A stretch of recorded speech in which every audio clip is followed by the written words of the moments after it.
Okay, so again, we're reading from the book, Member of Clergy about Alcoholics Anonymous.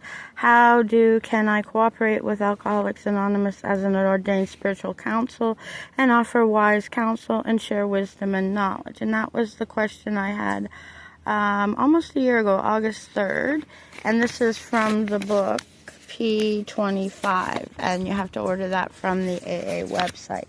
So basically how is honest, open, and willing. Now, it's a big thing to take on. It's not a category that you shove someone into as if it's the help, like the cleaning lady or the cook and the chief bottle washer. What are meetings like? Okay, so basically, the question, where are AA meetings held? AA groups rent meeting space in churches. They don't own property. Temples, other houses of worship, and community centers. Although many AA meetings are held in facilities owned and operated by religious organizations, no affiliation or alliance with specific religious doctrines or movements is implied.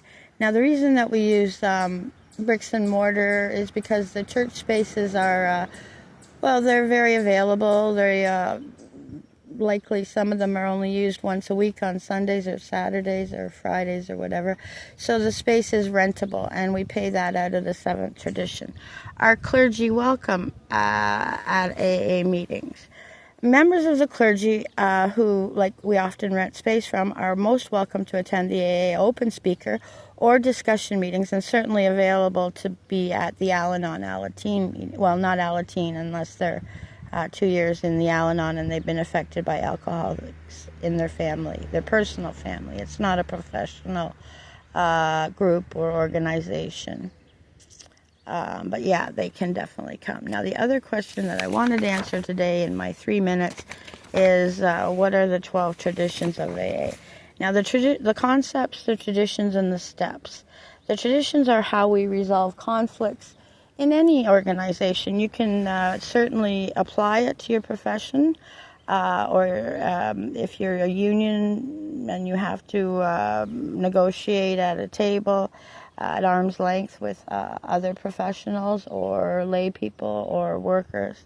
Any management will understand that when it comes to conflict resolution and conversation, that both sides of the conflict have to have certain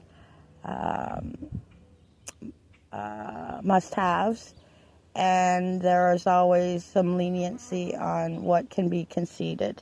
So most of the traditions reflect the spiritual orientation of the fellowship, and it dictates how we operate with other groups, where we rent space, out in the community, anyone who has questions, how we promote or provide interest in the program, or if anybody approaches and wants more information, that falls under the traditions.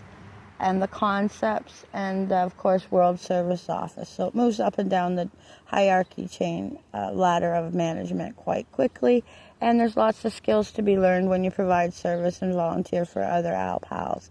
AA has a spiritual message to carry the message of hope to other alcoholics who suffer, and Al-Anon has a spiritual message for everyone else, family, friend, relative, employee, co-worker, management, anyone who has been affected by someone else's drinking. We call it the family disease of alcohol. 4 minutes.